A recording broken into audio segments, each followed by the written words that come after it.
and she was a protester. And in this country, we don't shoot protesters. When Babbitt was climbing over that barricade, it wasn't as a person who awkwardly found herself in a strange situation. It was part of this mob that was engaging in violence. Are you serious? That's how this whole thing is going to be framed? What?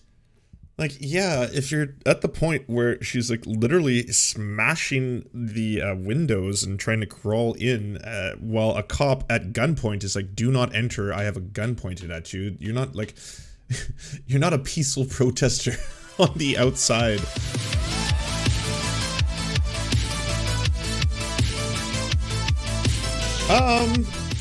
If you haven't already heard of Jose, Jose is gotta have one of the nicest, softest voices in the YouTubery. Here's the link to Jose's channel if you want to go give Jose a sub. Jose apparently has watched the entire Tucker Carlson Patriot Purge video and has some thoughts. I have not watched the entire Tucker Carlson Patriot Purge video, so I would like to learn about it and also learn about Tucker Carlson. 6th, 2021, an angry group of protesters stormed the Capitol building in Washington, D.C. during the certification process for the 2020 federal election. This violent attack was motivated by the belief that the election had been rigged to favor the winner, Joe Biden. Much like the 2020 election, the events of January 6th have also been the subject of similar theories, that the mainstream narrative of Trump supporters having stormed the Capitol in anger may be masking a deeper truth. Right-wing media has been quick to push this narrative, with Tucker Carlson being a focal point in his 3-part special, Patriot Purge. Airing on the Fox Nation streaming service as part of the Tucker Carlson original series, Patriot Purge is a slickly produced program that features many interviews with people who were present at the Capitol on January 6th. Although it claims to reveal the truth of the events of that day, I want to look at how it supposedly does that and what the broader implications are. It's a long one, so let's get right into it. The series opens dramatically. The domestic war on terror is here. It's coming after white people? Half of the country. The immediate comparison we see is that Americans are being treated the same way as terrorists, with references to Guantanamo Bay and torture. The Biden administration will confront this threat with the necessary resources and resolve. One of the major through lines in the... We were just talking about this, how there's like this weird Republican thing where they really want just like a crumb of oppression. Not real oppression. I think real oppression would have them just be objectively horrified and they would just be like, oh God, I don't want this. Holy fuck, let me go back to my regular life. But just like a sampling of oppression, a VR oppression simulator. Maybe if we could do that, right? Let's create a VR oppression simulator and let Republicans go in it a couple times a week. They can, you know, get off. And then afterwards, they won't keep like pretending as if there's a war on Christmas, for example. This series tries to equate the overreaches of the government after September 11th in the name of the war on terror with supposed overreaches happening after January 6th. Tucker Carlson sums it up for us. January 6th is being used as a pretext to strip millions of Americans, disfavored Americans, of their core constitutional rights and to defame them as domestic terrorists. But what exactly happened on January 6th? How much of what we were told about that day is a lie? Which rights are being taken away? And outside of those who attacked the Capitol, who is being branded a terrorist? We never get answers to those questions. Instead, we plunge into the broader narrative about the supposed misinformation surrounding January 6th. The first person we meet is Darren Beattie of Revolver News. One of the few in media who's done real reporting on what actually happened on January 6th. He frames the mainstream media response to January 6th like this. MAGA blood libel. Beattie's evidence for this is the story of the death of Officer Brian Sicknick. Early news reports on and immediately following January 6th were that Sicknick had been killed after being beaten with a fire extinguisher. There was no fire extinguisher involved at all. This inaccuracy has, of course, long been corrected. Officer Sicknick had died of a stroke brought on by natural causes, according to his medical examiner. He had been attacked on January 6th, though. However, it was with some kind of chemical spray, not a fire extinguisher. Or maybe he wasn't attacked with any weapon, according to Revolver News. Revolver News found the video shows no spray coming out of the container. It's a lie. Based on reading the article from Revolver News about the subject, even though one of the suspects is holding a canister, Beattie doesn't think any spray is coming out, because he doesn't see it in a grainy cell phone video. Luckily, there are a few more videos that show another officer standing near Sicknick reacting in this moment as if something had been sprayed into her face. We can also see footage from Sicknick later on, pouring water on his face, much in the same way his colleague had.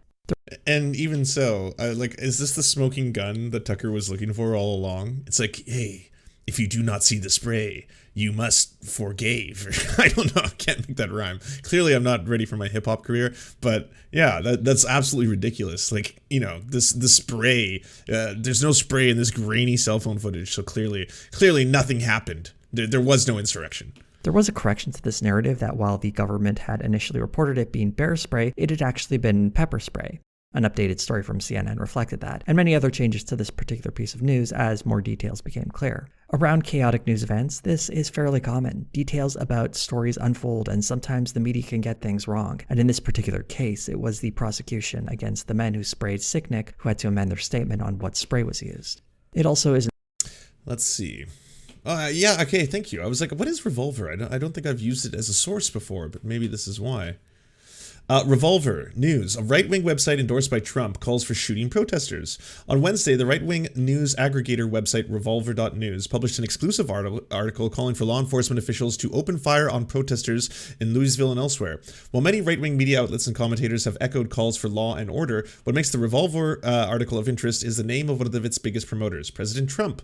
The article by Revolver, published on Wednesday, was written in response to the violent protests in Louisville following the Breonna Taylor grand jury announcement. The article, which starts off by saying it's time to consider the unthinkable, calls on Kentucky officials to use deadly force to quell the unrest. The Department of Justice and local police forces could take some inspiration from the words of President Trump. When the looting starts, the shooting starts. If violent riots break out in Louisville in the days to come, authorities have a moral duty to stop those riots with force, including deadly force if necessary.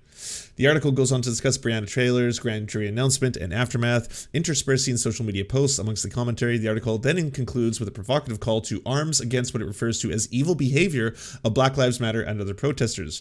The principal concern of our society is to uphold and defend law-abiding citizens, families, and communities, but that will only happen if we refuse to accept or coddle evil behavior, and we obliterate violent displays of Antifa and Black Lives Matter with heavy, righteous, and the hammer of law and order.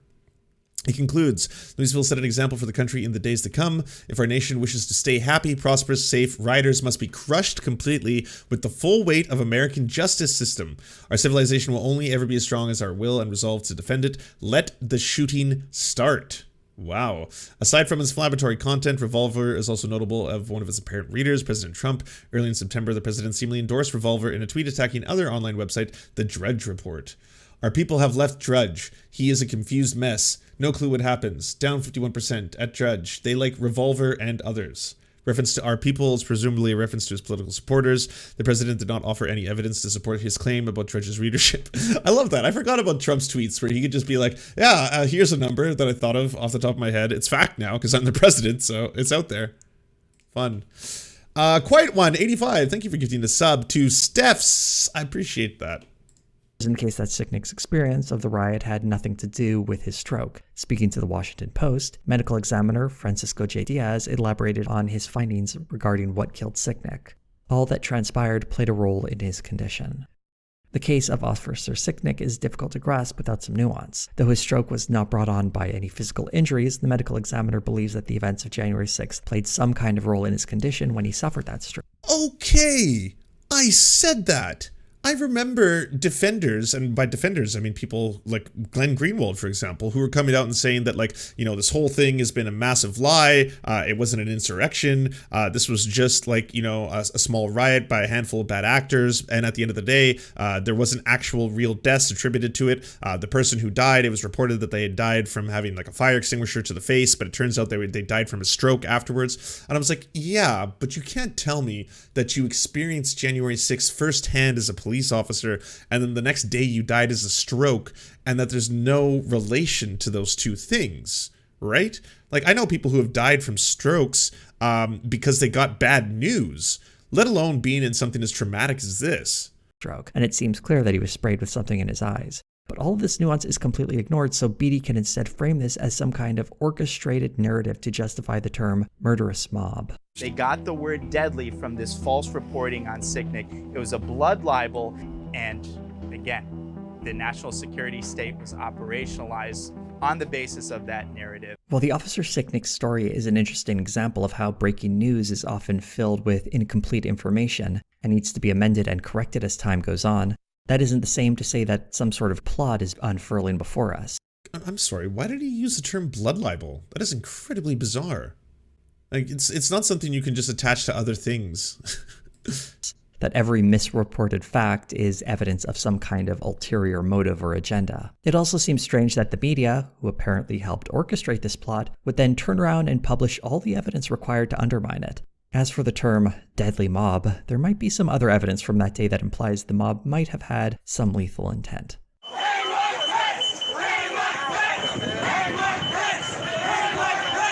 This footage is not presented in the Tucker Carlson program. Considering that Mike Pence is still alive though, perhaps attempted murderous mob is more accurate. But who exactly is this Darren Beattie guy anyway? And what is Revolver News? Their main page seems to be a collection of links to other outlets and Twitter threads supporting right-wing narratives. Their exclusive content reads less like investigations and instead builds on right-wing talking points with lots of flowery language.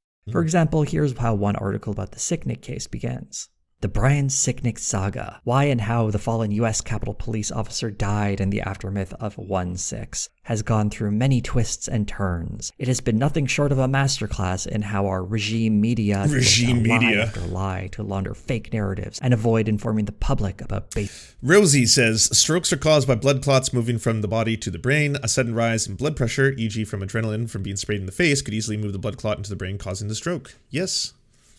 Basic important truths. Most of their articles read like this. Although there's no information on the staff at Revolver News on their website, it's safe to say that Darren Beattie, the website's founder, is responsible for the content on there in some capacity. Beattie started Revolver News sometime after his previous job working as a speechwriter in the Trump administration. He was let go after it was revealed that in 2016 he spoke at a conference frequented by white nationalists such as Richard Spencer and That's where I recognized him from. Oh, it all comes full circle.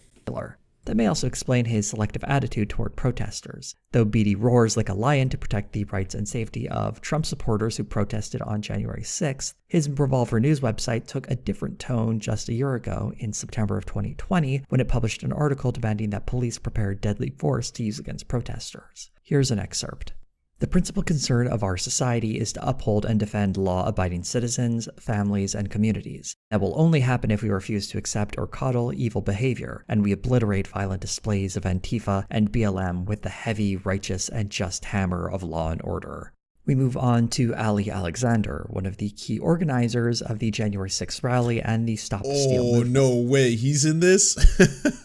I've said for a while, I think his days are numbered in terms of not spending any more of his life in prison. Like I think he's one of the people who's been asked to testify recently, isn't he? After 9/11, I spent... This is the individual that you'll see all over the place with Alex Jones, usually in the days preceding the insurrection with megaphones talking about how the election was stolen, all this other stuff. My early adulthood growing up in a post-9/11 world with an Arab name. And oh, thank you.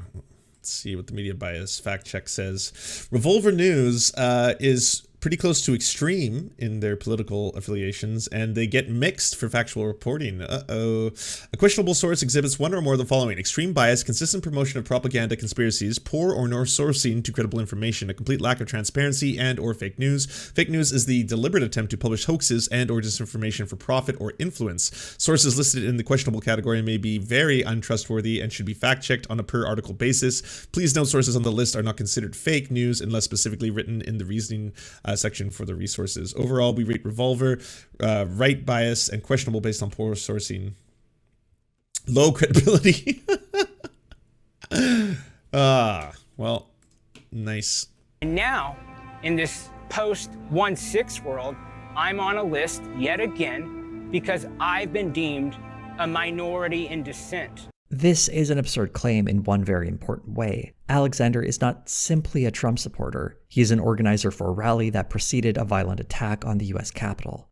However, Patriot Purge presents the Stop the Steal movement as unfairly maligned.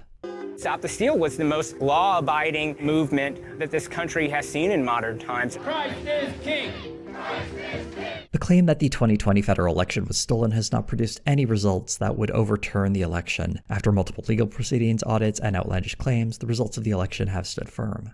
The implication here is that the violence on January 6 had nothing to do with Stop the Steal. It also completely ignores the violence and threats by those who believe the 2020 election to be stolen. Here's a sample of what one Republican election official in Georgia, Gabriel Sterling, was faced with. Joe DeGenova today asked for Chris Krebs, a patriot who ran CISA, to be shot. A 20-something tech in Gwinnett County today has death threats and a noose put out saying he should be hung for treason because he was transferring a report on batches from an EMS to a county computer so he could read it. It has to stop. While Alexander himself likely wasn't making or directing threats like these, he is absolutely pushing the falsehood of the election being stolen, and doing so to advance his own personal interests, regardless of the way it riles up those who are hearing the message. But to understand this, it would help to learn a bit more about Alexander, though. Alexander has been a Republican operative for quite a bit of time. An article by the Huffington Post describes his early days as a member of the Republican National Convention floor operations team and a contributor to a blog called Hip Hop Republican. That blog is mercifully no longer in operation. Alexander would have a number of odd jobs working for right-wing causes, meeting the likes of David Koch and Ted Cruz. He has cooperated with members of the Republican Party in a number of capacities. According to Alexander, the January 6th rally was another one of those projects. In a now deleted video, he describes how the January 6th rally was planned in concert with Representatives Paul Gosar, Mo Brooks, and Andy Biggs. I was the person who came up with the January 6th idea with Congressman Gosar, Congressman Mo Brooks, and then Congressman Andy Biggs. We four schemed up of putting maximum pressure on Congress while they were voting so that who we couldn't lobby, we could change the hearts and the minds of Republicans who were in that body hearing our loud war from outside. The congressmen have either offered no comment or claimed no connection to Alexander following the events of January 6th, although strangely enough, the involvement of some unnamed members of Congress is confirmed in the Tucker Carlson doc, which played audio from Alexander from when he was organizing the rally. And we have several members of Congress on this call and state legislators. I consulted members of Congress. They felt like this would add pressure to make sure that our voices were counted. Alexander also responds to accusations of him being a white nationalist. I've been told that I'm a white nationalist. Me.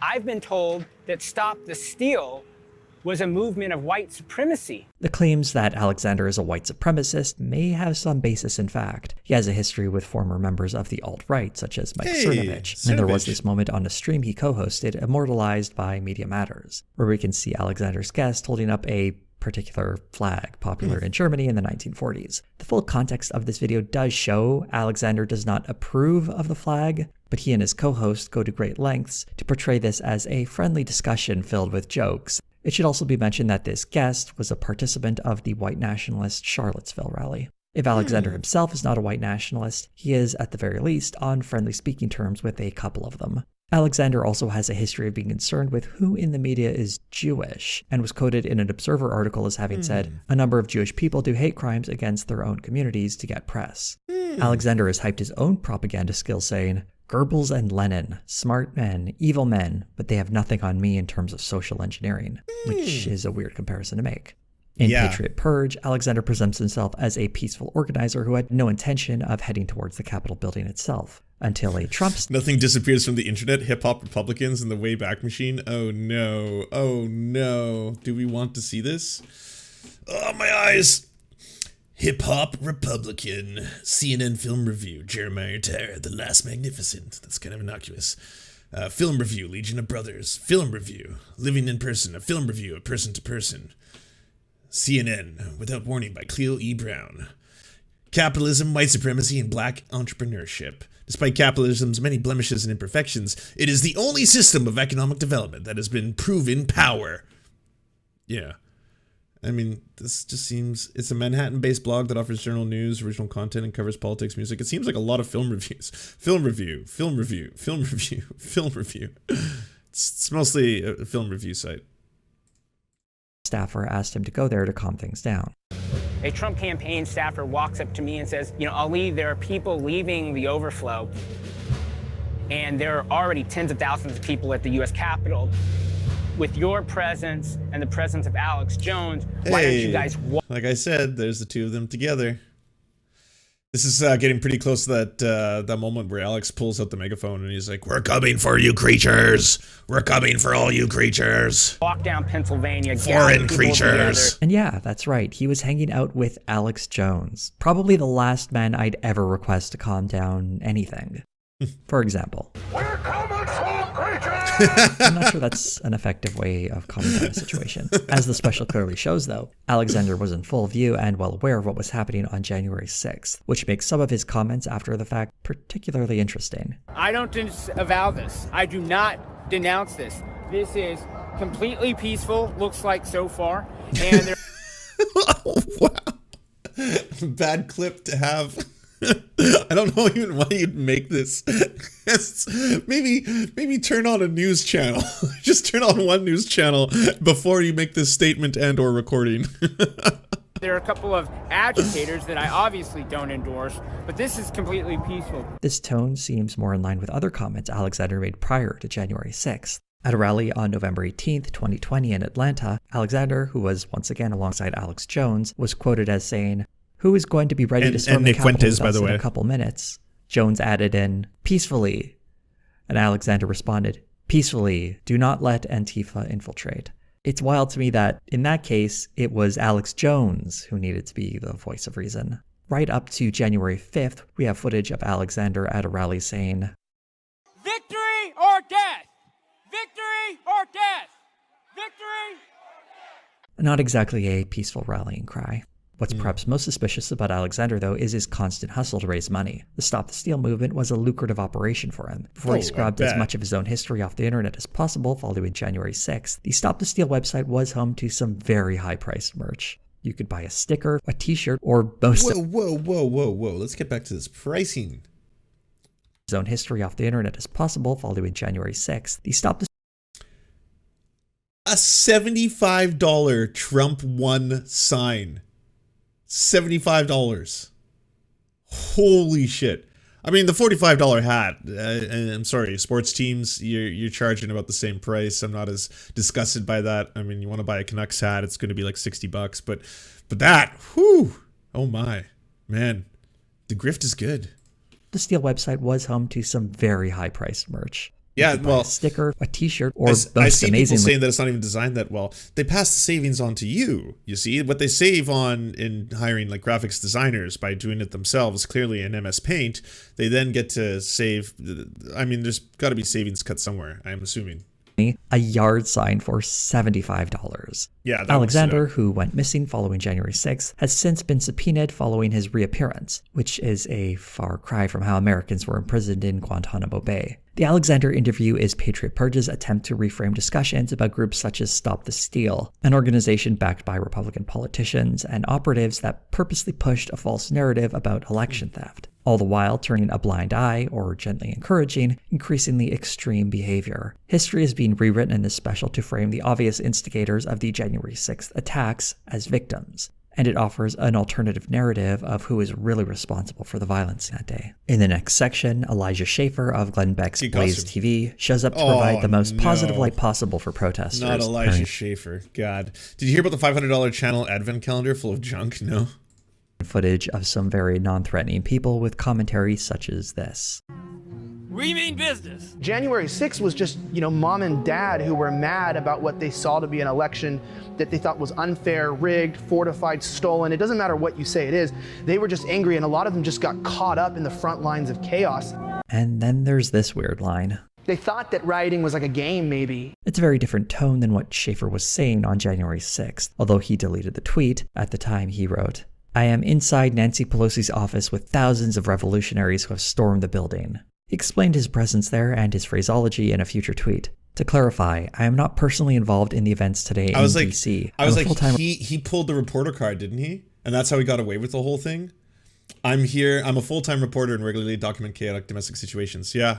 So Elijah Schaefer was technically a part of the whole thing, but then afterwards was like, oh, sorry, press. I was press. I'm just documenting it. I'm not a part of the insurrection in any way, shape, or form.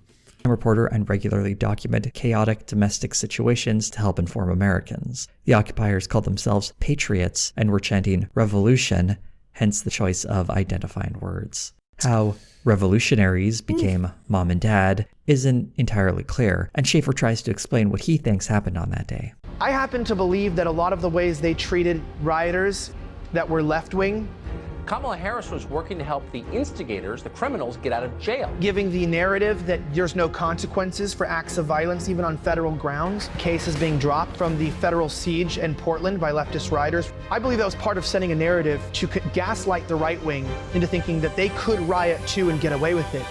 Let's try to understand the chain of reasoning here.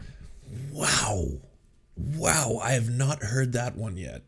So the reason January 6th happened had nothing to do with the president, QAnon, Michael Flynn, tons of people online, Roger Stone, Alex Jones, anyone fanning the flames, saying the election was stolen, everyone pumping the idea the election was stolen consistently. Nothing to do with that. It was because the right was effectively gaslit into thinking rioting is okay because Antifa was getting off easy. That's basically the theory coming out here. The theory that Tucker Carlson is promoting, by the way. The Black Lives Matter protests were apparently very lightly handled. Yeah, it's a good no reverse card if people buy it, I guess. Politicians, and therefore people on the right thought that gave them permission to riot. First off, the BLM protests were not handled particularly lightly. Over 10,000 arrests were made by June of 2020. Second, support for BLM from... Also, we should add that they were overwhelmingly peaceful. There's always this narrative because the media would hyper-focus on like little districts that would be on fire from rioters and looters, and then be like, look at what's happening. This is like, you know, the Black Lives Matter protests. It's like, if you look at the sum total of the amount of people who were protesting across the United States, the fact that it came out to be about 93 to 94% completely peaceful, that's something that should be much more widely reported than what was being done at the time. Mainstream politicians was often conditional on protests remaining peaceful. The reason you wouldn't see a Democratic politician at any of the protests where violence happened is because they don't endorse those. And third, perhaps most crucially, how can you possibly think that people who go to rallies with signs showing open hostility to Democratic politicians assume that those same politicians would protect them from facing consequences? In light of how nonsensical this theory is, I would suggest that Elijah Schaefer, as is often the case, has no clue what he's talking about. And he goes on. The mainstream media pretended that they were not directly agitating the Capitol riots. Following that baffling comment are a series of images of politicians and media figures offering support for BLM protests, interspersed with images of violence. The obvious visual sleight of hand here is to say that BLM protests were inherently violent, and to support Black Lives Matter means you must support all the violence that occurred during any protest, a standard that is certainly not applied to the January 6th rally. Oh, the montage does end on a very helpful clip. Too many see the protests as the problem. No, the problem is what forced your fellow citizens to take to the streets. The line cutting away to angry protesters chanting, "Stop the steal," is, in a way, perfectly done. Although Cuomo was talking about the systemic violence targeting Black Americans leading to protests, the words could easily apply to Trump supporters angry about a stolen election. Only that stolen election is a lie, one that has been amplified and spread by right-wing media and elements of the Republican Party. So this special is more right than it knows when it shows us this. While it might be trying to present these angry people as legitimate in their concerns about the election, the truth is they were motivated by propaganda pieces like this very program, generating outrage and eventually violence. Trying to spin this around on left-wing media and the BLM protests is stunning projection. Tucker puts a nice bow on it and then takes a step further. The media and Democratic Party leaders created the environment that made the January 6th violence all but inevitable. But were there other agitators there that day? Who those agitators were is answered by Tucker Carlson. That is, again, a bafflingly weird thing to say. The media and like all those involved made it inevitable, as if like, you know, this never would have happened had it not been for the media previous. Had nothing to do, perhaps, I don't know, with the president of the United States claiming the election itself was stolen, convincing his like army of followers that it was in fact a false election, that they needed to take the country back by force if necessary. One of those agitators was a full-time left-wing activist called John Sullivan. John Sullivan is the only agitator presented to us by name, which is strange considering hundreds of people have been charged. It becomes less strange when Sullivan is framed as a left-wing activist. Though Sullivan is claimed to be a part of Black Lives Matter in his home state of Utah, organizers in that state have no interest in him being a part of their group. Lex Scott, a founder of Black Lives Matter Utah, speaking to The New Yorker, said, "He's a thorn in our side. We learned to stay away from him long ago." Part of Sullivan's activism, which began in 2020, has involved reaching out to far-right groups such as the Proud Boys, a group that is never mentioned in Patriot Purge as one of the instigators of the riot. The New York Times produced a 40-minute video titled Day of Rage that documents the series of events of January 6th using videos and photographs taken that day. In great detail, it highlights the many aspects of the riot that were left out of the Tucker Carlson program. Aspects not mentioned include how groups such as the Oath Keepers and Proud Boys can be seen throughout the protests, stirring people up and directing people towards the Capitol building. Day of Rage also helpfully identifies and shows footage of some of the earliest agitators in the crowd. Ryan Samsel, a Proud Boy, is identified as being the first person to attack a police officer, and other Proud Boys are also identified by name. None of these individuals are mentioned in the Tucker Carlson series, aside from Samsel, who is briefly mentioned in the third part as a victim of violence. Day of Rage also helpfully shows us how there were two waves of protesters who arrived at the Capitol building. The first wave, who violently tore through barricades, and a second wave who arrived after Trump finished his speech. Patriot Purge does something very deceptive in this section. It wasn't the police who kept the Trump supporters back. It was Trump supporters keeping other people that were allegedly a part of their group back. We are not that type of people! That is not us! And that's when it just got weird. It got weird because things got more peaceful, and people began to settle down. Police officers began to fire impact munitions down at the crowd. And it riled up the crowd, and then they started fighting and pushing forward, and I'm going, a situation that just got de-escalated, why would you want to escalate? Contrary to Schaefer's speculation, the calm had less to do with Trump supporters deciding to mellow out, and more to do with police reinforcements arriving after the first wave and fortifying their barricades that would be overwhelmed when the second wave arrived. Let's take a look at this footage for a moment, with tear gas being fired into the crowd. This is presented as evidence that the police wanted to rile up protesters by firing into them. But this footage isn't during the brief calm period before the second wave, though. In the New York Times piece, we can see clearly that this was happening during the first wave of violence, before the calm period and the second wave. By changing the order in which this footage is shown, it creates the illusion that police were deliberately trying to anger the protesters into committing more acts of violence. To believe the Patriot Purge narrative, one would also have to believe that tear gas, which has been used on protesters for decades, has the exact opposite effect it's intended for. A more realistic interpretation of these events seems to be that the tear gas was used to slow the first wave of protesters down, but when the second wave arrived, the mob was emboldened to push forward. Tear gas can be seen used throughout the day and was ultimately one of the tools used by police and the National Guard to end the riot. Patriot Purge pushes forward a more convoluted story than the mainstream narrative of Trump supporters attacking the Capitol. Instead, we have Tucker Carlson giving us an alternative explanation. Federal agencies have a long history of ensnaring American citizens in manufactured plots. It may sound like a conspiracy theory until you learn the undisputed details. Darren Beatty follows up on this. Oh, great. You scarcely need to go back 3 months prior to the so-called Capitol Siege of 1/6, to an event that has now evaporated from memory and from the national consciousness. And that is the so-called Whitmer kidnapping plot. The plot to kidnap Governor Whitmer is presented as being manufactured by the FBI. The problem is Tucker Carlson is lying about some of the details. For example, this line here. 12 of the 18 conspirators were either FBI informants or undercover FBI agents. In other words, fully 2/3 of the people plotting to kidnap the governor of Michigan were working directly for the feds. 6 men were charged with federal crimes, but an additional 8 men were charged with state crimes. The militia group responsible for the plot, the Wolverine Watchmen, originally only had one informant within it, a man going by the name Dan, who became an informant when he brought concerns of a plot to the FBI before April of 2020. Okay, I wanted to wait to hear that, but I was like, my understanding of that was that they became an informant after the fact. I didn't know like multiple ones became informants, but I guess that's not true either. Tucker's just lying to you.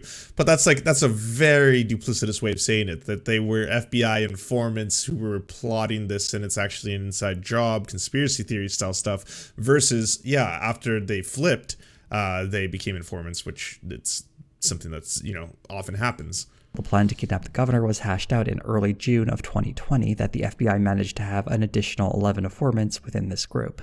This isn't to say the FBI narrative should be taken as gospel, of course. The first informant, going by the name Dan, seemed to provide material support to help move along the process, providing a place for this militia group to conspire and offering to help provide tactical support for the kidnapping. It raises questions as to what sort of limitations the FBI places on its informants when it comes to participating in criminal acts. But this isn't quite the false flag narrative that Tucker Carlson is making out to be. BD offers some evidence for this conspiracy, though. Many of the individuals involved in this plot have been associated with the very same militia group that the government has attempted to associate with 1/6.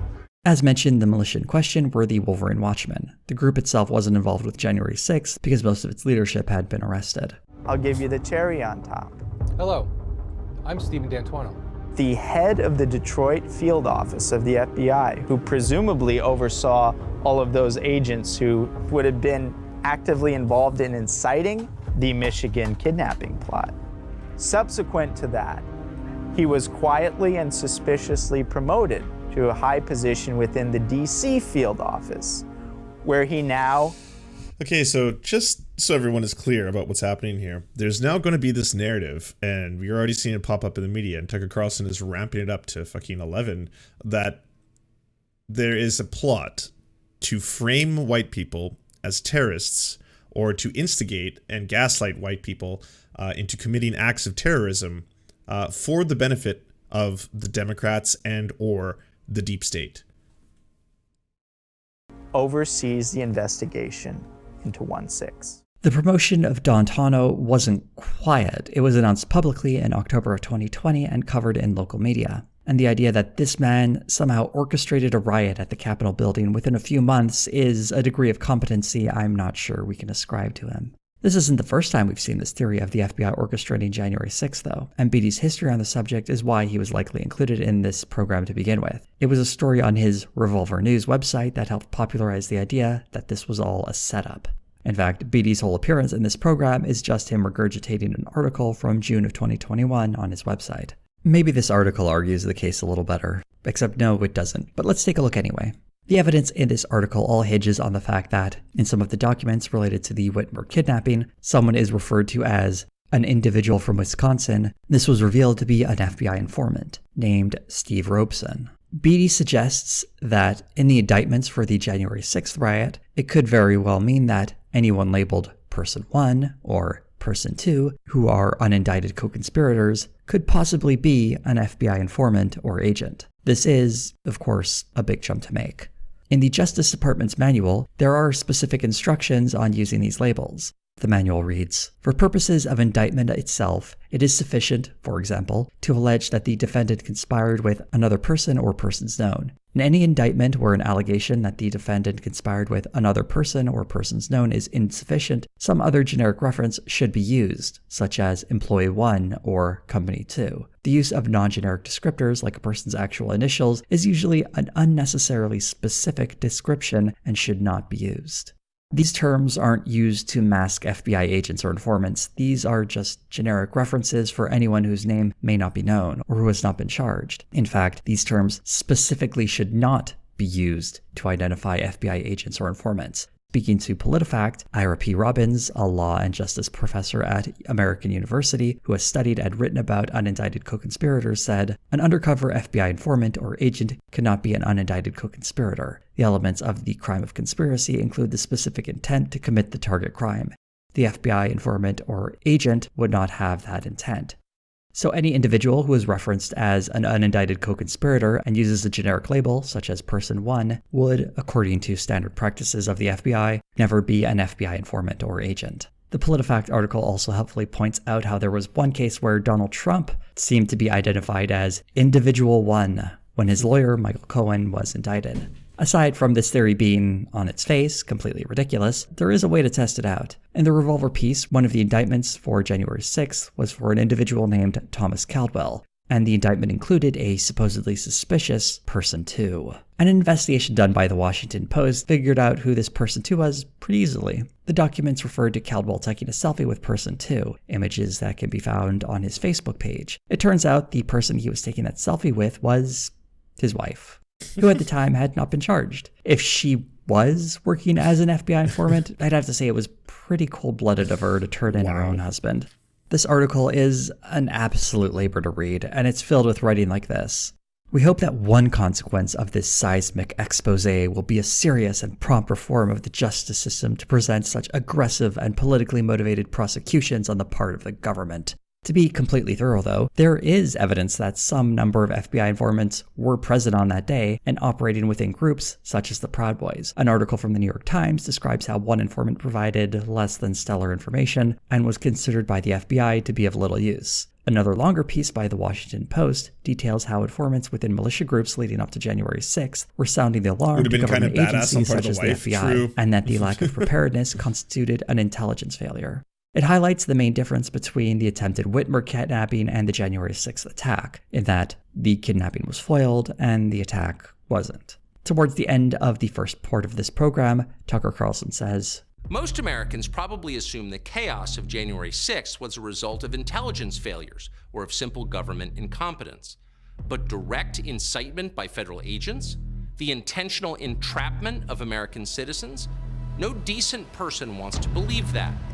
But increasingly there's evidence it is true. Except there is no evidence to support the idea that the FBI orchestrated this attack. If anything, the failure to prevent violence on January 6th reveals a lack of interest in the growing threat of militia groups such as these, in spite of repeated warnings in recent years. The FBI identified these early warning signs as aspirational rather than an actual plot to storm the Capitol building. The Washington Post piece describes how many warning flags were ignored. I share concerns that increased spending on... Tucker is such a dangerous person. Like, he legit is someone who people need to worry about. I mean, it's also like, you know, you may have people like Glenn Greenwald who've been trying to really fool us all into thinking Tucker's not as bad as he actually is. And like, luckily there's enough people who push back on that on a regular basis. But like, it is just so baffling to me, because at this point, Tucker Carlson, like, he's the biggest. He's the biggest late night news opinion piece on cable television. And yes, cable is like a dying medium for sure. Younger people aren't watching their news on Fox. Their median age skews 68 and older. Fine, but we're still talking about millions and millions of people who take what he says legitimately seriously. And like, here's him like actively spreading a false conspiracy theory on beefing up police and the FBI is less necessary than taking the existing threat seriously. While I don't believe the FBI plotted this riot, I am certainly open to the idea that the violence Shell's greenwashing project is on Twitch. Shitty. Tucker Carlson is not an ally in this battle, though. The FBI false flag theory is a means to an end, and is deployed to deflect any sort of blame on the actual perpetrators of the January 6th riot, far-right Trump supporters, who were more than happy to take credit for the riot in the days that followed. That isn't to say every Trump supporter who was there supported those actions, but it is undeniable that those there who did commit violence had a very specific person they were supporting. The second and third part of Patriot Purge spends less time talking about why the January 6th riot happened and instead focuses on the faces of the people who were there. These personal stories escalate in a manner that gradually attempts to absolve participants at every level. The first two people we meet are Paul and Marilyn Hooper of Alaska. These humble spa owners attended one of the rallies on January 6th and sometime afterwards were visited by the FBI. In what appears to be a case of mistaken identity, the FBI believed Marilyn Hooper was the woman seen in a photograph taken within the Capitol during the riot. And while the couple did attend the rally, they claimed to have never entered the Capitol. We were mentioning to some people like, hey, it looks like we missed the party. And they're like, oh no, you can go in. Just get in that line there, follow those people. See, they're heading on in and they're just letting anybody who wants in. And I was like, that doesn't sound right. The FBI's heavy approach is likely because the woman in the photograph was suspected to have stolen Nancy Pelosi's laptop, which may contain sensitive information. That said, it doesn't excuse how the FBI treated these two people. And this is as good a time as any to point out that not everyone who attended the rally that day participated in the riot. While they were certainly under the same mistaken impression that the election had been stolen, being wrong about something in public isn't the same as breaking into the Capitol building, a distinction this program pretends no one outside of conservative media is making. The Hoopers do come off as a bit strange, though. They're happy to play along with the narrative that this was some kind of staged event. It felt totally like some kind of setup was being made. Their instincts were right. It was a setup. In addition to being featured in local media, the Hoopers have been proactive in their case of being aggressively questioned by the FBI, including setting up a website detailing their many media appearances. They seem to be marketing themselves as the face of the unfairly maligned masses, and part of that marketing apparently means propping up the theory that the January 6th riot was staged.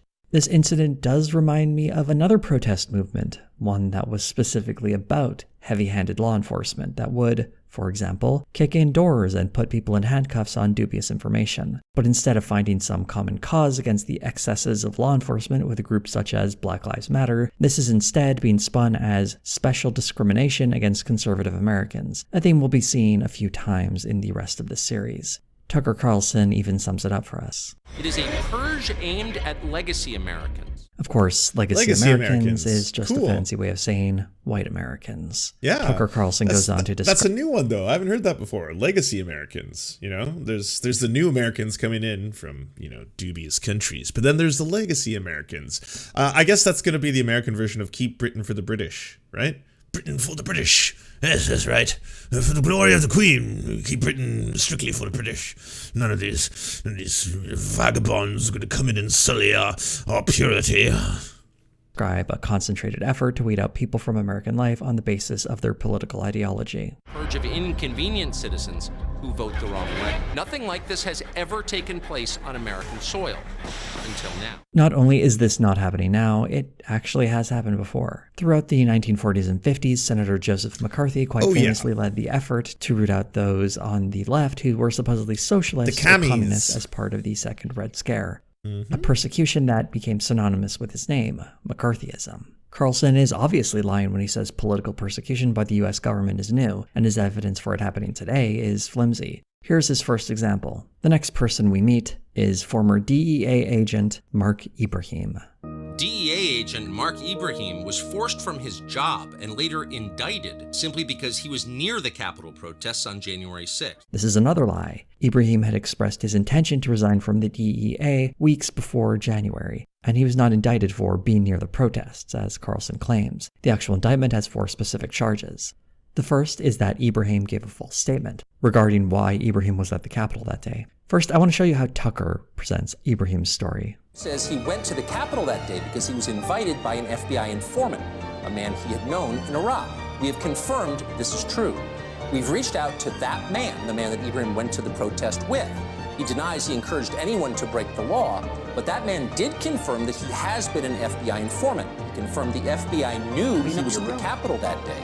Hey, basically Jesus won. Thank you. Thanks for the Bozos money. The 2 relevant points are, 1, Ibrahim was invited to the Capitol by his friend, and 2, Ibrahim's friend has worked for the FBI. By stating it that way, it very much sounds as though Ibrahim was lured to the Capitol to do his duty assisting the government, and instead trapped in a plot targeting Trump supporters. These first 2 relevant points are corroborated by the statements Ibrahim gave to law enforcement, but they're missing an important detail. Reading from the criminal complaint, Ibrahim said he went along with his friend, who had been asked by the FBI to document the event, and that he went along with his friend to assist in that effort. The important part is where Ibrahim said that he had been asked to document the event as part of an assignment with the FBI. This, according to Ibrahim's friend, is completely untrue. Once more from the criminal complaint. Ibrahim's friend told Jurafiant that he was not there in any formal capacity for the FBI and that the FBI was not giving him directions or marching orders, the agent wrote in the affidavit. He said that Ibrahim crafted this story in an effort to cover his ass. According to Ibrahim's friend, Ibrahim went to the rally in order to promote himself. Ibrahim had been thinking about his next move after leaving the DEA and wanted the protests to be his stage for launching a Liberty Tavern political podcast and cigar brand, the affidavit said. Law enforcement would, of course, have record of any operations being run by the FBI documenting this event, but I found some more evidence from a less biased source, videos from Mark Ibrahim's YouTube page. Just here at the steps of the Capitol, enjoying a nice Liberty Tavern cigar, and apparently some guys got in. Apparently. Just chilling, enjoying a Liberty Tavern cigar. The steps of the Capitol.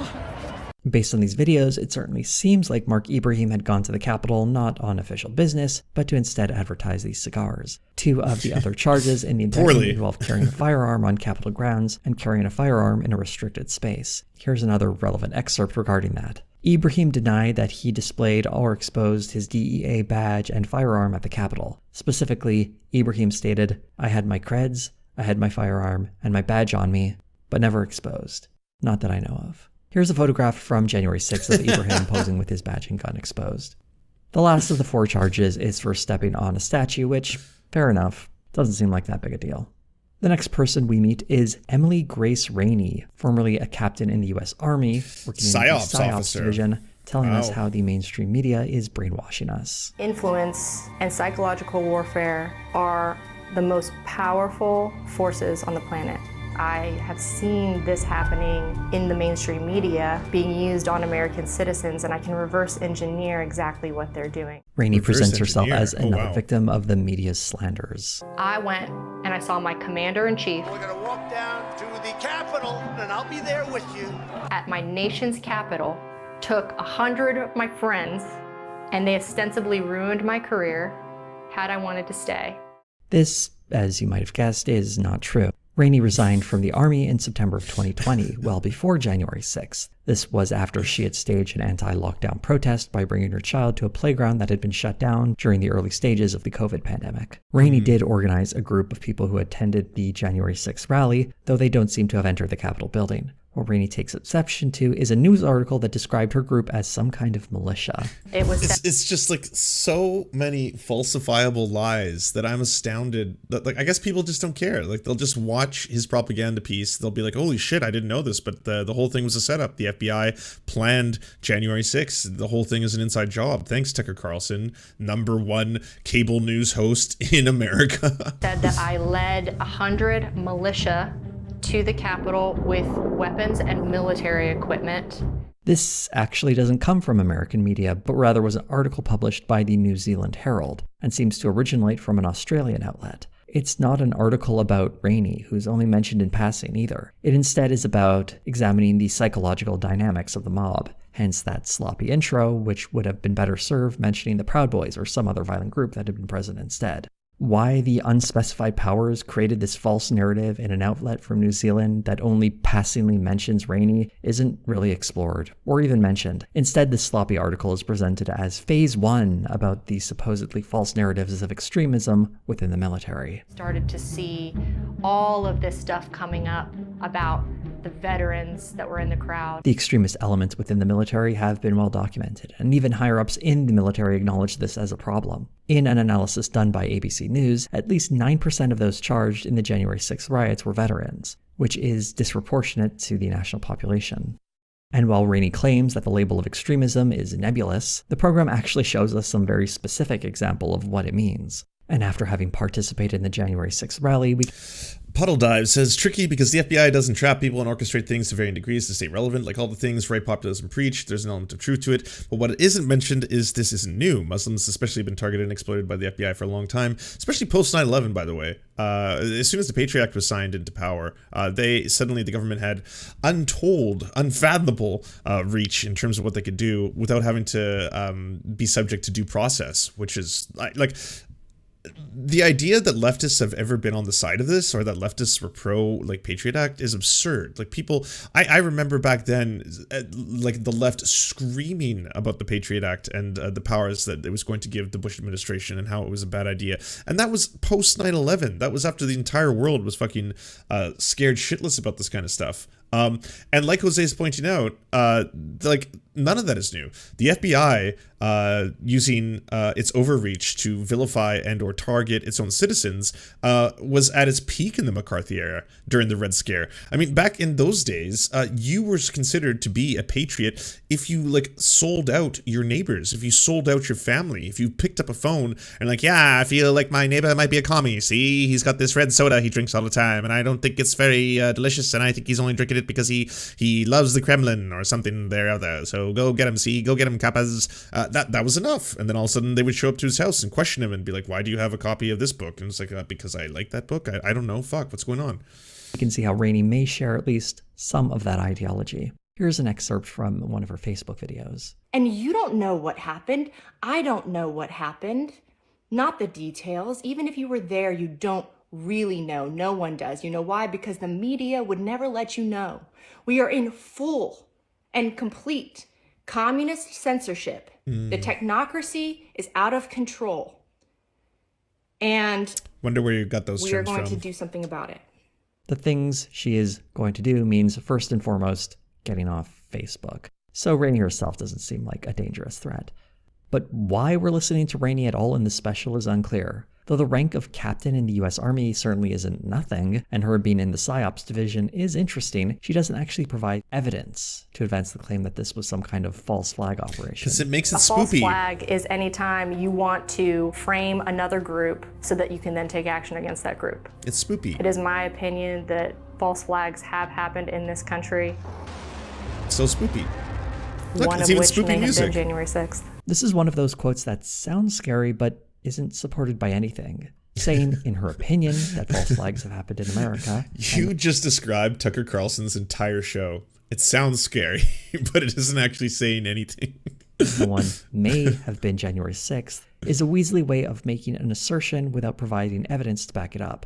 And with the absence of any evidence, we just have her supposed expertise and thinly constructive narrative. A single article published by a New Zealand news outlet is hardly evidence of some America-wide conspiracy. Rainey very carefully crafts another claim. There is a fear that if you are a conservative and you're in the military, that you will be singled out, that you will be looked at with suspicion, that your clearance may be in question. Again, no evidence that this is happening is presented, just that there is a fear that it could happen. And then she says, Driving around Fort Bragg, you see NRA stickers, come and take it, Gaston flags, you see all of this. When they started to say that extremists were in the military and that those extremists had an interest in the spirit of 1776, you started seeing really poorly scratched out bumper stickers over all of Fort Bragg. This is all so fucking hokey.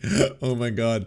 Again, this has been something that Tucker's not the first one to do this. There's been this idea that the most persecuted class, Dennis Prager says this almost verbatim, the most persecuted class in America now is the conservative. Or Dave Rubin likes to say that too, right? He's like, the only thing that you can't be anymore, I mean, you can be black, you can be gay in America, but you can't be conservative. Conservatives are the ones that we really have to watch out for. As if wearing a MAGA hat and suddenly I'm a second-class citizen. Suddenly I'm being judged for my beliefs, my intrinsic beliefs, the ones that I was born with. I was born with a MAGA hat on my head. It was uncomfortable for my mother. You are slowly purging out of the military any dissenting voice that may actually stand in the way of using military improperly in the future. Another quote that effectively means nothing. The military may be used for something non-specific yet improper, and that these conservative voices would stand against it. What is the it in this case? Rainey doesn't tell us. Also, the evidence of Trump supporters being purged is that they are removing bumper stickers from their cars. Though if their cars are still in the parking lot, it doesn't sound like anyone is being purged. They just feel like they can't have certain bumper stickers on their car. And this section ends with an ominous warning. Be ready for that day when you are given an unlawful order per the Constitution where you take your rank off and you say, no, to hell with that. Much like everything Rainey has said, there is effectively nothing here. She believes that something may happen one day that might be very bad, and the soldiers who would resist those orders won't be around anymore. She isn't talking about the droning campaigns, the torture sites, or the genuine crimes committed by the US military. Wait, is this in your own house? You've got this on your fucking wall? Watch, therefore, for you do not know what hour your Lord is coming. Jesus, do not come. The fuck? It's really weird to me sometimes when I walk into hyper Christian households and they've just got the bloody Jesus just right inside. As soon as you walk in, literally drenched in blood, just right there like that. And you're like, oh, well, that's pretty hardcore. That's some pretty extreme human torture that's going on. But to print stuff on your actual walls. Hopefully you do not rent, and your landlord's not going to be too pleased about this one. Military. She means something else, and it's left to the mind of the viewer to fill in those blanks with whatever That's the nightmare Shawshank scenario quote. might be That is coming, right. all without providing a shred of evidence as to the how or even what of what that is. This is about creating fear. The second part ends with a shot of a man with a noose around his neck, a trapdoor opening, and his body dropping. This special is designed to scare the crap out of the audience, and as I've demonstrated so far, it's filled with lies and misdirection, intended to make Trump supporters feel as though they're being hunted. And we still have a third part to go through where we expand the circle of those who should be shielded from all criticism or scrutiny to include those who broke into the Capitol building itself. The third part of Patriot Purge goes right for the jugular. And the left is hunting the right. Hunting the right. This part of the series once again advances the narrative that the American government is using the tools of the war on terror upon average Americans, something that was already true for Muslim Americans, but still doesn't appear to be true for anyone involved in the January 6th riot. The shots of drones and torture are meant to evoke what's happening in America today. Let's keep that in mind when we... You know what's fucked up is, like, shouldn't that all be a lesson? If this is the thing you're, like, so deeply afraid of right now, and that, like, Tucker is really trying to push this idea that, like, if you don't be careful, then they're going to come for white people. They're going to label us all as terrorists. It'll suck. We won't be able to travel. We'll be on no-fly lists. People will think we're terrorists everywhere we go. That would be really shitty. And people will make inappropriate jokes all the time. They'll say, like, oh, shit, here comes some white people. Maybe they have bombs in their backpacks or things like that. It would suck. I just don't want that. I don't want to be marginalized in society. I don't like how that would make me feel. And be like, okay, cool. Well, I'm glad you've come to that realization. This is growth. This is wonderful. So this is what you already do, except it's not being done to white people. It's being done to minorities in this country. And I mean, as recently as now. I mean, Lauren Boebert is saying things out loud about this. So maybe we should work to change this, since you realize that this would be kind of a shitty thing to do for something that is, again, not something that anyone can help. Listen to all of the horrors befalling people who participated in the January 6th riot. The first person we meet advancing this narrative is Richard Barnett. I'm absolutely a political prisoner. What else could I be? My name is Richard Big O Barnett. I live here in Gravette, Arkansas. As you might notice upon first meeting this self-styled political prisoner is that he is not, in fact, in prison. Richard Barnett spent 3.5 months in jail before being allowed to go back to his home under house arrest before his trial. When Tucker said, American citizens, some of whom committed no violence whatsoever on January 6th, remain rotting in pretrial detention in one of the worst jails in the country. I also love how this has made them all realize that, like, the prison industrial complex all the way from the ground on up is fucked up. Like, now all of a sudden we're having Matt Gaetz come out for the first time ever and be like, it is inhumane the way we are treating these prisoners, all right? These January 6th prisoners. Like, apparently the cells aren't clean, the quality of the food is very poor, and then you're like, yeah, probably. We've been saying this for a very long time. It's not a good system, is it? Suppose he meant some other hypothetical person that he can't be bothered to tell us about. In fact, the only person we'll be meeting who is currently suffering as a supposed political prisoner in this program is Richard Barnett, who you may recognize as the guy from this famous photo. To be perfectly honest, looking at the footage of Barnett having a good time riding around on his lawnmower, I'm not sure he's suffering the hardships of your average political prisoner. Barnett's lawyer, Joseph McBride, claims that Barnett did not voluntarily enter the Capitol building, but was instead pushed in. He had no choice. He had no choice. He's being pushed in. And that apparently no one told Barnett to leave. In some cases, it's not until 20, 30, 40, 50, 60 minutes later that they're even told to leave. And then Barnett ended up in Nancy Pelosi's office. He walks in there, the doors had been opened long before. There are 2 reporters. He's informed of where he's at. He goes, well, how about that? I'll paraphrase. Wow. And then the reporter says, you want to take a picture? Richard says, sure. Have a seat at the desk. He sits down at the desk. The reporter says, don't pose, act natural. Richard sits back and takes a picture, puts his feet up on the desk, and the rest is history. Poor guy. guy. To believe his lawyer's account is to assume that Barnett was on the grounds of the Capitol, bypassed a number of barricades while surrounded by people clashing with police, got pulled into the mass of people storming the Capitol building, and then just wandered around until ending up in the Speaker of the House's office, where he was tricked by a reporter into posing. I mean, he's the lawyer, not me, but I'm pretty sure he's probably going to be told at some point that, like, you know, ignorance of the law does not absolve you of committing crimes. Like, if you're like, oh, I didn't know that it was actually illegal to do what I did, that's not a defense. At her desk. Why Barnett was approaching the Capitol building, why he didn't immediately exit, and why he entered Pelosi's office aren't at all addressed. Perhaps because it would not make him appear, as his lawyer refers to him, as a jokester. Another detail is that Barnett was carrying a stun gun. Barnett used an inoperable stun gun with the batteries removed as a walking stick. The stun gun as walking stick point seems pretty thin. No one could have known this weapon didn't have any batteries in it, much in the same way no one would have known a gun doesn't have any bullets in it. Another detail. Like, what a weird thing to do. Like, oh, I've got a decommissioned rifle. I'm going to turn that into my walking stick. And then, you know, should someone assume that I'm carrying a weapon because it does look like a rifle? Well, I mean, at the end of the day, I'll just explain to them very calmly, oh, that's just my walking stick. Do not worry. Do not fret. Detail completely left out of the program is that Barnett was also charged with having stolen an envelope with Pelosi's signature on it. And he also left a note for the speaker on a desk that read, "Nancy, Bigo was here, you bitch."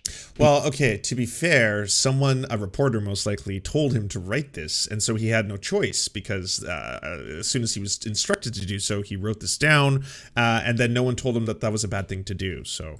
Bigo is Barnett's nickname. Barnett has capitalized on his brief moment of fame, at first selling signed pictures of himself with his feet on the desk in Speaker Pelosi's office, and then once some fears about copyright came up, signed versions of his own photo with his feet on his own desk. He also has his own website where he's, of course, raising money with links to donate on every single page. Supposedly, these are for his legal bills. The next section is a look at the conditions Barnett and a few others arrested for participating in the January 6th riot faced. McBride explains. The DC facility where January 6ers are being held is Guantanamo Bay for American citizens. We see multiple shots of torture from Abu Ghraib to set the stage for these. I was going to say, like, just because you say that it's like Guantanamo Bay, it doesn't make it so. I mean, Guantanamo Bay and what was revealed to be done there is quite literally torture. Everything from sleep deprivation to waterboarding to making people being covered in feces and urine, making them stand in uncomfortable positions for hours, sleep deprivation, food deprivation, psychological torture. Like it's electrocution. It's fucking like it's some of the worst and gnarly things the U.S. military has committed.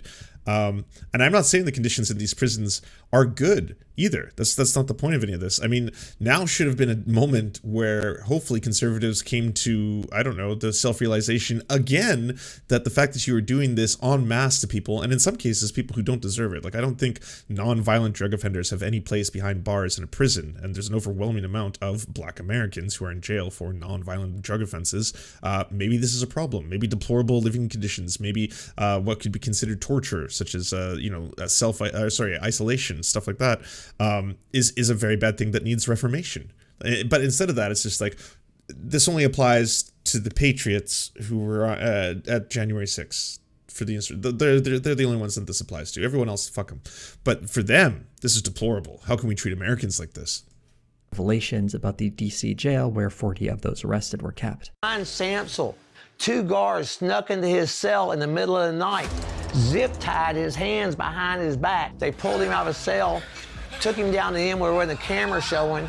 He followed instructions. They proceeded to beat the man to the point that he now has lost sight in one eye. And when I woke up the next morning, another friend of mine said, "Hey, Ryan's in trouble. Go down to his cell and check on him." I went down there, got him to turn around, and his whole face looked like hamburger meat. Samsel, as mentioned earlier in this video, is believed to be the person to violently attack a police officer on January 6th. Assuming Barnett's story is true, there is no justification for any violence that guards are supposedly acting upon him or any other prisoner. It's also a depressing fact about how prisons in the United States operate. A research paper from 2009 revealed that, from a sample of nearly 7,000 inmates, 21% reported being physically assaulted by prison staff within a 6-month period. The prison where Barnett was held, the District of Columbia Jail, has well-known reputations for its harsh conditions, with a number of complaints about its deterioration, some even calling for the jail to be replaced. The New York Times, Carl A. Racine, Washington's Attorney General, said, "Recent reports about squalid conditions in the district jails are unfortunately not new. Concerns about conditions at the jail received little attention until they were raised by mostly white defendants accused of perpetrating the January 6th insurrection. Of the roughly 1,400 inmates at DC jail, only about 40 were at the Capitol riots. The complaints of other inmates have largely been ignored." Barnett's stories about the horrors of the prison system shouldn't be ignored, but they also shouldn't be considered exceptional. Instead of presenting a systemic critique of American prison systems, though, instead I'll remind you of the framing Tucker Carlson gave us. I was physically abused.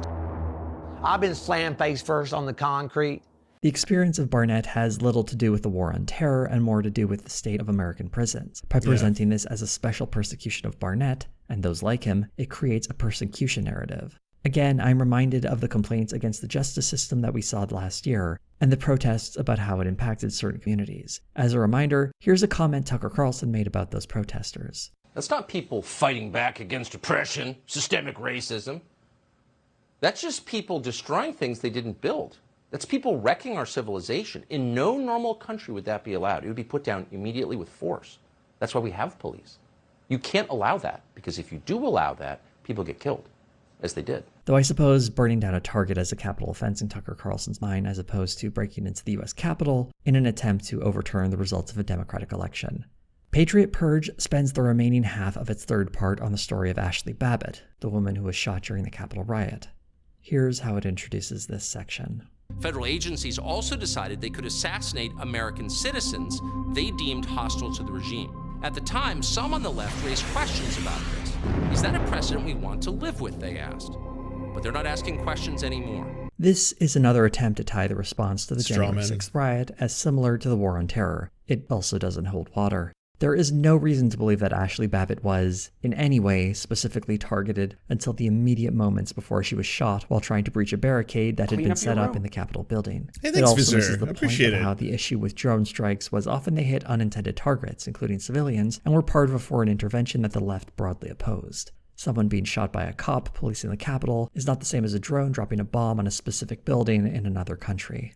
But the targeted assassination rhetoric does far more work to build this persecution narrative, so that's why the language is chosen. The left is, of course, brought up to be vilified. Even Antifa took the side of law enforcement. When you're killing the right people, those with power will defend you. Antifa, well-known fans of the cops, have apparently issued a formal statement on this in the form of some people wearing masks. This section is to establish that not just the government and media should be considered the opposition, but anyone on the left if they don't support the January 6th rioters. By creating this opposition, it isolates the viewer from anyone who doesn't buy into this narrative. And with so much opposition around them, it creates a sense of fear, and the viewer is instead provided a different set of allies, the most aggressive Trump supporters who were present at the riot.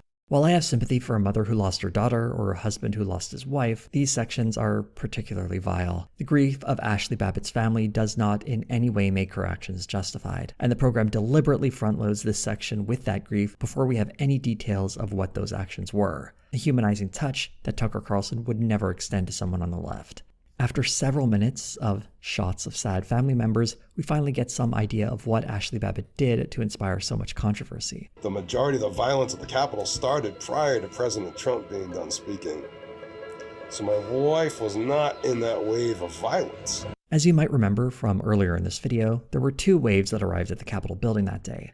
The first wave that openly clashed with police, and then a second wave that arrived after Donald Trump's speech that created a large enough pressure to break the Capitol building itself. Apparently, Ashley Babbitt was part of this second wave. There remains no evidence that Ashley Babbitt destroyed property, assaulted another person, or intended to use force of any kind against anyone.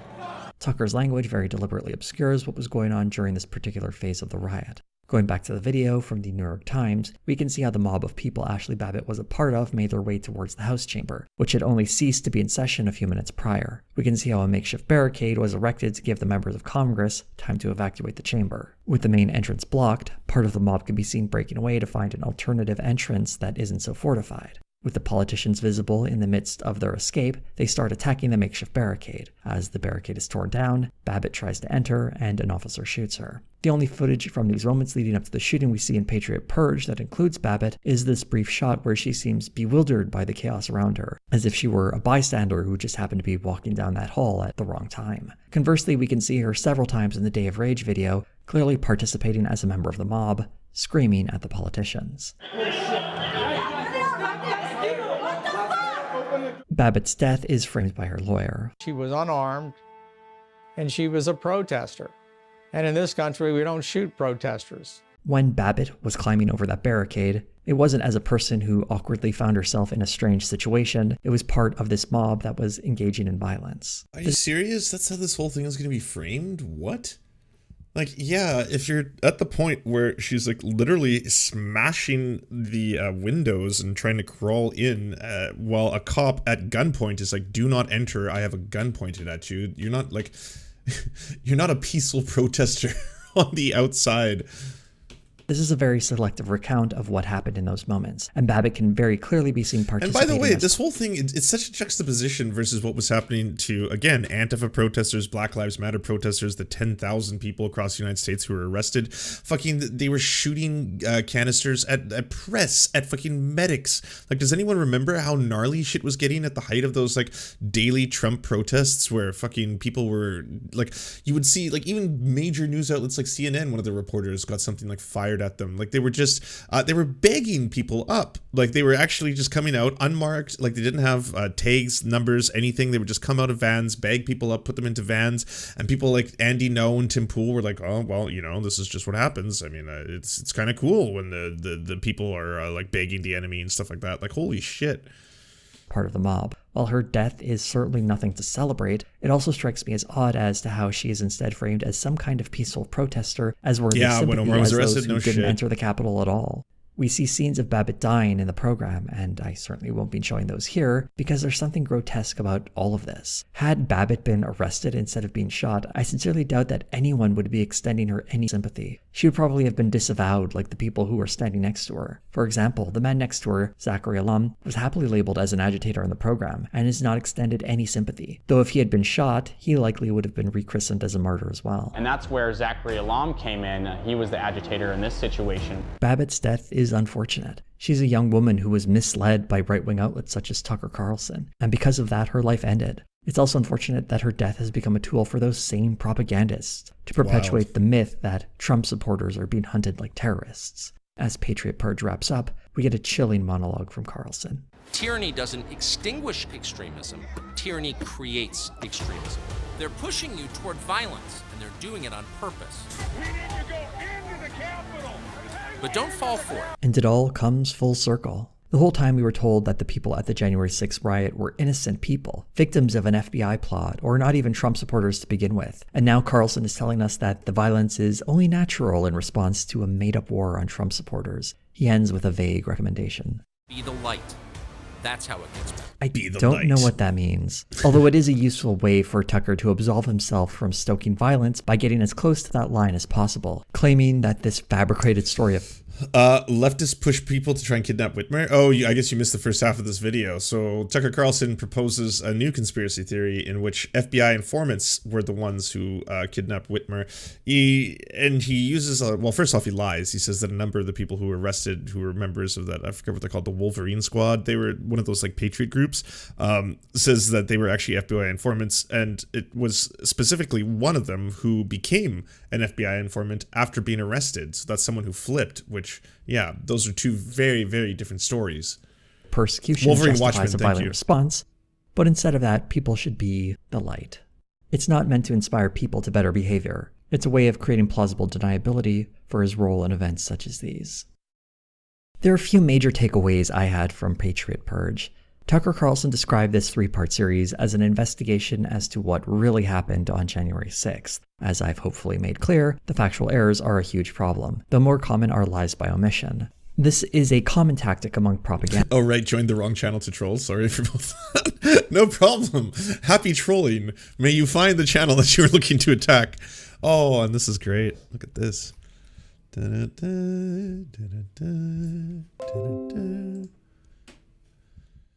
Oh, yes. Now the world will appreciate him as I do. Beautiful. Pristine.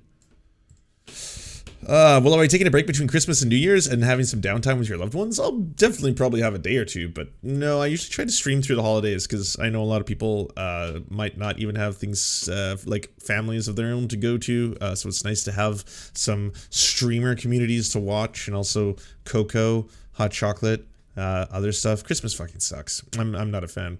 In fact, instead of Christmas this year, I'm going to do Halloween 2. That's what I'm going to do. We're going to do Halloween 2, and we'll probably watch a spoopy movie. Maybe I'll see if I can get Scaredy Cats and Mildred involved, and it'll be a whole thing. We already have the aesthetic. Look at this place. In fact, I can add to it here. Pumpkins. Look at this. Pumpkins and whatever that. Look at this horrible, horrifying monster you see before you. If you're not careful, children, this creature will come to life and haunt you in your dreams.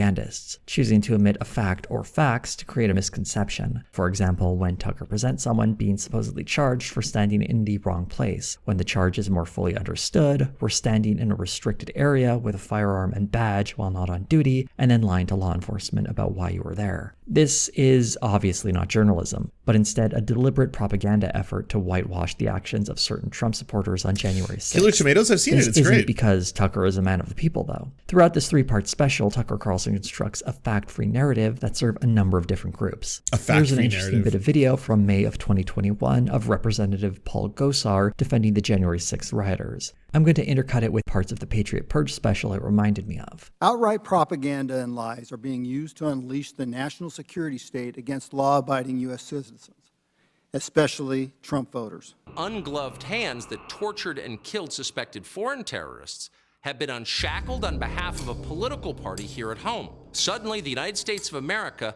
has political prisoners. It was reported early, totally unconfirmed, that an armed insurrection, quote, beat a police officer to death with a fire extinguisher. Bludgeoned with a fire extinguisher. There's just one problem with this story.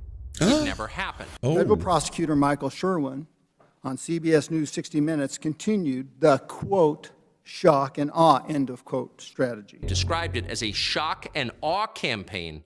Who executed Ashley Babbitt? And was seen to be execute her. In the roughly 5 months since Representative Gosar's statements, the supposed investigation by Tucker Carlson and his team reinforced the exact same narratives, one built on distortions and omissions. Patriot Purge is an attempt to maintain faulty narratives that have been pushed by politicians such as Gosar. In this way, Tucker Carlson reveals himself to be a mouthpiece for the Republican Party. That would explain why he didn't mention that supposed journalist Darren Beattie worked for the Trump administration, or that Ali Alexander had a long history working for the Republican Party. It's also worth noting that Alexander claimed that Gosar helped organize the Stop the Steal rally, though Gosar has denied those claims. Also notable is how many of these people have websites with stores, fundraising pages, or other means of asking for money from Tucker Carlson's sizable audience. It isn't just that these are political operatives creating a piece of propaganda, it's also a grift to get as much money as they can out of this audience, under the guise of fighting against a non-existent conspiracy. Also egregious is how Tucker Carlson uses talking points. Oh shit, thank you for the raid, Antifada. Welcome in, Raiders. We are just in the middle of finishing Jose's really, really good new video called Tucker Carlson's Patriot Purge Rewrites History, about how Tucker Carlson is now spreading a conspiracy theory that the January 6th insurrection was a deep FBI plot in order to gaslight and trick conservatives and turn white people into the new terrorists in America, which sounds perhaps a bit batshit on its surface. It's far more batshit when you see how it all plays out. It's certainly pretty wild. But everyone, can you go give twitch.tv/theantifada a follow back? Thank you very much for the raid, Raiders, and keep up the good podcasting. From the left, specifically those regarding the war on terror, many of those which have been vindicated over time, by the way. Tucker Carlson appropriates these talking points to an entirely different situation, while then turning around to make the left appear to be the villains in this whole story. At the time, some on the left raised questions about this. Is that a precedent we want to live with, they asked. But they're not asking questions anymore. What Tucker Carlson would rather not address is how the treatment of some of these people at the Capitol on January 6th, such as the aggressive questioning of the Hooper couple or the violence at the DC prison where some protesters have been held, have long been complaints from the left. It's not that Tucker Carlson thinks any of these things are bad, as evidenced by his atrocious talking points directed towards BLM protesters. It's that he doesn't like that these things are being used on certain people. He would use the term legacy Americans. Most other people would just say, hey Lance, Big Money Salvia was test streaming the other night. You should touch base with him and give him tips. I name dropped you in the chat. And he said we've talked. I mean, I would love that to be true. I've never had a conversation with Big Money Salvia, but I'm ready for my first one. I think he's fucking hilarious. I'll reach out to him again. He followed me on Twitter. I DM'd him once saying, just like, hey, love your show. If you ever want to do an interview, come on. But he never responded. That was the extent of our communication so far. But I'll try it. I'll try again. White Americans. There's a lot of talk about how the left should be making more overtures to convince those on the right of our ideas, that we should compromise or soften our rhetoric to find common ground. What makes it difficult isn't that the left isn't nice enough, it's that people such as Tucker Carlson will obscure when a common cause can be found. By preventing the realization among some Americans that the justice system can be unnecessarily harsh, and replacing that realization with a conspiracy that only Trump supporters face this kind of treatment, Carlson reveals that the only group he's serving are the powerful who have more to gain by keeping enough of the population ignorant of systemic problems that impact everyone. And perhaps worst of all, and something dripping from the subtext of this special, is how Tucker Carlson is deeply committed to bringing the worst elements of American society into the mainstream. There was an interesting observation I read in an opinion piece by Nicole Hemmer where she brought up how the narrative within Patriot Purge has echoes of the Charlottesville rally and the glorification of Kyle Rittenhouse. I think it's very important that we now remember the infamous line from former President Trump when describing the Charlottesville rally, saying, "And you had people, and I'm not talking about the neo-Nazis and the white nationalists, because they should be condemned totally, but you had many people in that group other than neo-Nazis and white nationalists, okay? And the press has treated them absolutely unfairly." The right has been quick to defend this, saying that Trump's statements made it clear he wasn't calling the white nationalists very fine people, but rather the non-white nationalists who were demonstrating alongside them to preserve a statue of Confederate General Robert E. Lee. This is perhaps the most dangerous thing that's happening here, because while it's perfectly fine to say that not everyone at that particular rally was a white nationalist, they were, at the very least, comfortable with demonstrating alongside those white nationalists. One of the dangers of Patriot Purge is how it makes almost Okay, so someone in Twitch chat called Douchebag Milkshake has been saying, let's see, to be fair, you're very much uncoverable. You should be talking about how to get together after this very soon. Can I show you my new shotgun? Let's go meet up. I am going to accuse you of being fetty, my friend, because you're asking for people to meet up and commit acts of violence. That's pretty yikesy, gonna say. Just gonna have to time you out in the ban zone and then figure out what you're gonna do from there. But good luck recruiting in someone else's chat. Invisible the presence of groups such as the Proud Boys and Oath Keepers, letting them blend into the crowd of regular Trump supporters. The Hoopers are evidence enough that, mistaken as they might be, not all Trump supporters were trying to overthrow the Capitol building that day, but the special wants them to be comfortable with letting others do it, and maybe even call them allies. In other words, if someone's mom or dad is at one of those rallies making silly signs and protesting something that didn't happen, they should welcome alongside them violent militia members who are looking to kill their political opposition. The purpose of this video is to make the average Trump supporter more comfortable with open fascism. While researching this video, a massive investigation by the Washington Post provided a lot of valuable information. I want to share the final few sentences that I think echo a growing concern, and in light of the contents of Patriot Purge, I think I've identified at least one source that's creating this growing dynamic. That day in Phoenix, more than 100 Trump supporters gathered on the lawn of the state capitol to protest the prosecution of the January 6th rioters. A knot of people dressed in the Proud Boys' signature black and yellow garb drew a shout-out from a GOP House lawmaker as he addressed the rally. Out in the crowd, the demonstrators echoed Trump over and over again. The January 6th rioters were patriots, some said. The system is rigged. Those in power are corrupt. The country is crumbling, and elections can no longer be trusted to fix it. It was also familiar. A year earlier, Trump supporters had voiced these same angry sentiments in the run-up to Election Day. Everything that had transpired since, the false claims about the vote, the president's attempt to subvert the results, a violent assault on a branch of government, had only deepened the conviction of some of those gathered on the lawn that day. To them, the options were dwindling. Short of bloodshed, I don't know of any way to fix what we currently have going on, said Wade Dams, a 47-year-old from Snowflake, Arizona, who works in construction. I'd take part in it, he continued. I just need someone else to be the leader. Tucker Carlson could be that guy. This video could not have been completed without a lot of hard work. Everybody, please, here's the link. Go give Jose a follow, a sub if you haven't already. Oh, wait, no, I don't have the link. I lie! Do that thing where you give a thumbs up and then you say something this good. Maybe do better than I did. I mean, my comment's nothing to write home about, but this good is just the starting. It's the first draft. I'll write a better one. Jose is great, though. Jose is fantastic. Yeah, I guess Tucker Carlson basically went to the school of fucking Lauren Southern for this one. It really sounds like, as in, like, just make it flashy, you know, sensationalist, get people as scared as possible. Include a few interviews with key people to push a false narrative manipulate information, strategically leave facts out while reporting on it in order to, again, push a conspiracy theory narrative, and wrap the whole thing up in this strange, bizarre, fear-mongery call to arms that at this moment in history, the true persecuted class in America happen to be right-wing white Trump supporters, and anyone else who is not a part of that is going to be caught up in the fray and then turned into I guess someone who is capable of being locked up for a long time under these new terrorism laws. Yeah, but really good debunking by Jose. It takes a very long time to do the amount of research that Jose put into this to get the true story put together. Jose is indeed bomb, very, very bomb. That is also true. Do you enjoy the Serfs but prefer not to have to use your eyeballs? Many are saying this. Well, we've got the solution for you. It's the Serf Times in podcast form, available on most major podcasting networks now.